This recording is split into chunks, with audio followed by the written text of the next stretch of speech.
Salut à toi, c'est Ray, j'espère que tu vas bien, on se retrouve pour une nouvelle vidéo. Moi ça va super, nous sommes journée de bord, semaine 16 en prépa. Il reste 2 à 3 semaines avant la fin du premier semestre. D'ailleurs j'ai eu les dates de mon conseil de classe qui sont le 1er février. Donc ça veut dire que on aura bientôt nos bulletins du premier semestre. Donc bien sûr vous aurez une vidéo associée à ça. Et franchement ça va être fameux, hein. Non, ça va vraiment changer des bulletins de terminale, de première, même des bulletins auparavant. Là, tu n'auras pas 18 hein, en maths, en physique, tu auras 18 moins 24, pourquoi pas même. D'ailleurs, Parcoursup, vous pourrez bientôt commencer à faire vos vœux, donc pour ceux qui sont en terminale et même en réorientation, etc. Si vous avez des questions par rapport à la classe préparatoire, rythme de travail, environnement, tout ça, difficulté, bon, je crois que vous avez un peu les préjugés, mais pourquoi pas rompre ces préjugés et un peu plus vous éclairer sur votre choix d'orientation plus tard. Donc si vous avez des questions sur la prépa, n'hésitez pas à poser vos questions en dessous en commentaire, que je vous répondrai en vidéo ou bien même directement dans la barre commentaire. D'ailleurs, j'ai fait une vidéo sur c'est quoi la prépa MPSI pendant les vacances, donc n'hésitez pas à la regarder, comme ça vous aurez déjà un peu plus de réponses sur vos questions. Avant que je commence à parler de ma semaine, n'hésitez pas à mettre un like, à t'abonner pour toucher plus de personnes en prépa. Objectif en vrai pour cette fin d'année, donc c'est en fait à partir de juillet, là, la fin de la sup.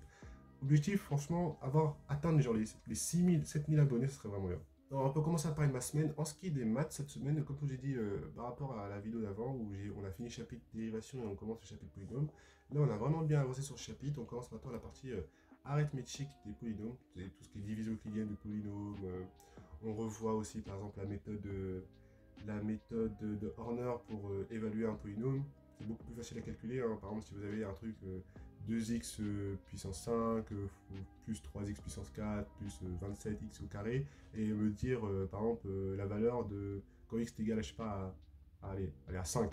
C'est un peu plus embêtant, contraignant genre de calculer comme ça, donc voilà, c'est pour ça qu'on a cette méthode là pour mieux calculer les polynômes. Donc arithmétique des polynômes, c'est vraiment la même chose que dans Z, et comme dit le prof à chaque fois, je pense que là, en vrai, le cours de vendredi ou le cours de jeudi, le prof il l'a dit peut-être, allez, 12 fois dans le chapitre, en mode oui, la démonstration là de ça, bah, c'est la même chose que dans Z, mais il faut juste remplacer des Z par des P et des Q, et genre appartient à Z, bah, appartient à K de X, tout ça.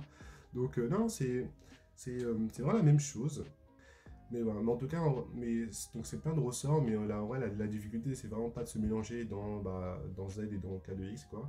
Et on voit les premiers entre eux, on voit genre, aussi le théorème de Gauss, théorème de Bézout, tout ça, mais avec les polynômes. Donc c'est vraiment, même genre PDCD d'une famille de polynômes, avec les... Non, c'est vraiment pareil, mais bon, faut vraiment faire attention, en fait, aux outils que tu utilises, quoi, maintenant. Et voilà. Par contre, le chapitre polynôme ne sera pas au DES de samedi, parce que bon, bah, c'est un chapitre qu'on fait encore actuellement, pas de raison à ce qu'il y ait dans le DS.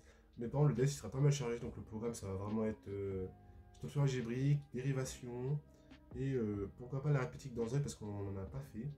Ou bien peut-être qu'il voudra combiner arithmétique dans Z et arithmétique dans K de X, comme ça, voilà, comme ça au moins ça sera complet.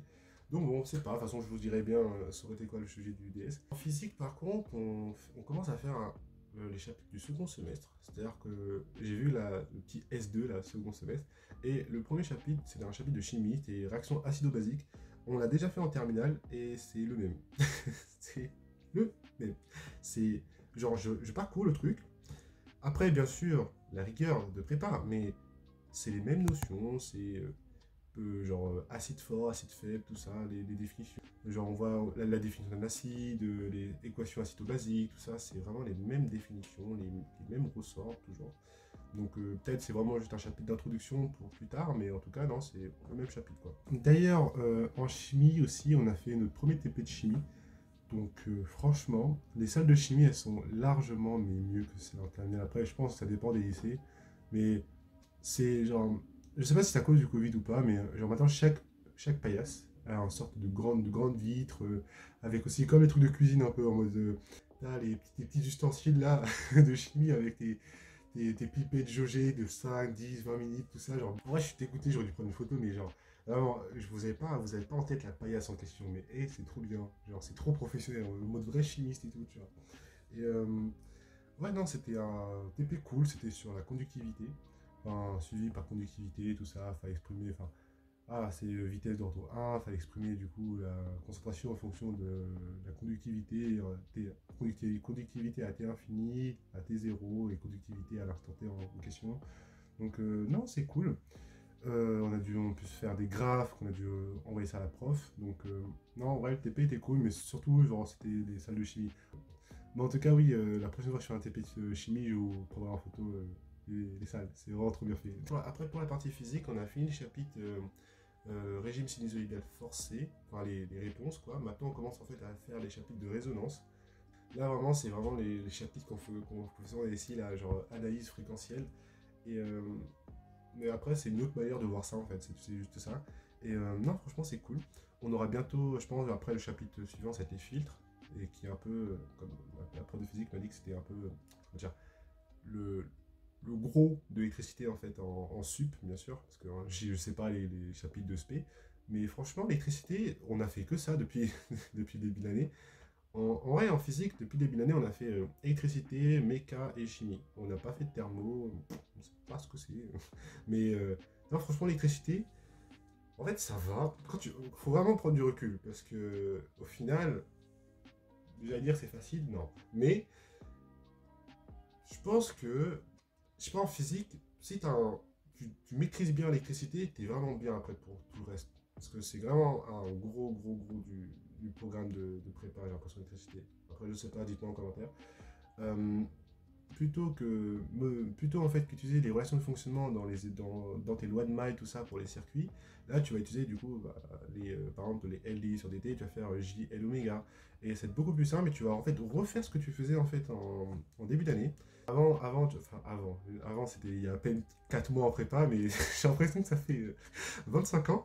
Mais ouais, genre avant, du coup, tu faisais des associations de résistance. C'est-à-dire que moi, tu pouvais que faire R plus R' ou bien R fois R' sur R plus R'. Et si l'un était en série, l'autre était en parallèle. Là, par contre, vu que maintenant tu peux passer bah, dans le domaine complexe, et là maintenant, en passant dans le domaine complexe, tu peux associer du coup des résistances avec des bobines, des condensateurs avec des bobines, même les trois en même temps si tu veux. Donc voilà, donc c'est-à-dire qu'on réutilise toutes nos formules de 10 heures de tension, 10 heures de courant qu'on faisait en fait en début d'année. Donc c'est pas mal. Avant, j'aimais pas du tout l'électricité, et là franchement, je dis pas que maintenant, genre, je suis amoureux d'électricité, faut pas abuser, mais genre, c'est beaucoup plus intéressant, donc voilà, c'est beaucoup plus plaisant à suivre en fait les chapitres d'électricité quoi maintenant. Et du coup, avoir un chapitre d'électricité maintenant, ça me dérange pas du tout en fait. Ensuite, en français, on a terminé en fait la grande présentation générale des œuvres, du thème de l'enfance et des œuvres en général. Là maintenant, on commence à être beaucoup plus pointilleux, c'est-à-dire que on prend un thème sur l'enfance, par exemple le langage, enfin, on prend un thème, le langage, et après on essaye de problématiser dessus, genre par exemple en quoi le langage est présent dans les œuvres, enfin, comment le langage est présent dans les œuvres, et du coup il y a plein d'anecdotes, des contes, par exemple la petite sirène, tout ça qui perd sa voix, etc. Donc c'est vraiment plus intéressant parce que parce qu'on est plus précis en fait. Et donc c'est cool. J'ai bien aimé en tout cas le cours de vendredi, voilà, si vous voulez savoir. Ensuite, en informatique, enfin, c'était pas un cours, mais en gros, c'est que le prof de ceux qui va faire. En fait, le prof de celui qui va faire la spécialité informatique nous a présenté la spécialité info pour le second semestre. En tout cas, le prof d'info, bah, il a dit que vraiment ceux qui sont en info, bah, il faut vraiment qu'ils soient déjà très à l'aise, enfin, pas mal à l'aise en fait dans l'informatique tronc commun, donc déjà sur Python, pour comme ça en fait ils puissent se consacrer un peu plus de temps sur Camel, parce que si tu galères en Python et que tu dois apprendre en plus un autre langage de programmation qui est, je sais pas, peut-être totalement différent, bah, c'est un peu embêtant quoi, t'as pas trop le temps de faire ça en fait en prépa quoi. Donc voilà, faut vraiment être à l'aise et surtout aimer l'abstraction mais totale. Mais genre, voilà, si t'es bien à l'aise en Python et que t'aimes bien les choses abstraites, bah, la spécialité info est vraiment bien pour toi quoi. Voilà. En conclusion. Ensuite, en SI, on a continué la cinématique, on a vu d'autres formules à savoir bien utiliser et surtout à faire attention aux notations, par exemple la formule de Barignon. Barignon, je ne sais pas comment dire ce prénom, Barignon, je crois. On avait aussi les torseurs, tout ça, qui seront utiles à savoir faire pour le DS. Mais franchement, la cinématique, elle est cool. J'aime bien en vrai là ici. C'est vraiment, c'est trop bien. Donc bon, ça renforce le plus le fait de prendre SI au second semestre. De toute façon, dans tous les cas, vu que je sais pas si je vais faire encore MP ou Psy l'année prochaine. En vrai, en anglais, tout ce que je fais, c'est quoi? C'est genre, je prends mon livre de grammaire, de vocabulaire, et je travaille du coup sur le livre pendant que le prof fait son cours. Parce que bon, voilà. Hein. Soit ça, ou soit je me tourne les pouces pendant une année. D'ailleurs, je vais rater une journée de cours parce que j'ai ma journée de défense citoyenne lundi. Donc bon, bah dommage, ça va être un peu embêtant de rater 2 heures de maths et 3 heures de physique. Bon, pas grave, on va rattraper ça gentiment. Par contre, la semaine prochaine, j'ai une semaine pas mal chargée. J'ai contrôle des scies, j'ai contrôle de maths pendant 4 heures, j'ai colle de maths, après ça, j'ai colle d'anglais. Euh, mais franchement, c'est pas mal chargé. Donc le mercredi après, mais le jeudi après, bon bah ça va être pas mal corsé au niveau des révisions pour les contrôles, quoi. En tout cas, j'espère que toi, ta semaine s'est bien passée. Comme j'ai dit, si tu as des questions en prépa pour Parcoursup, n'hésite pas à mettre ça en commentaire. On se laisse sur ça. Je vous dis à la semaine prochaine. Portez-vous bien. C'était Ray. Allez, peace.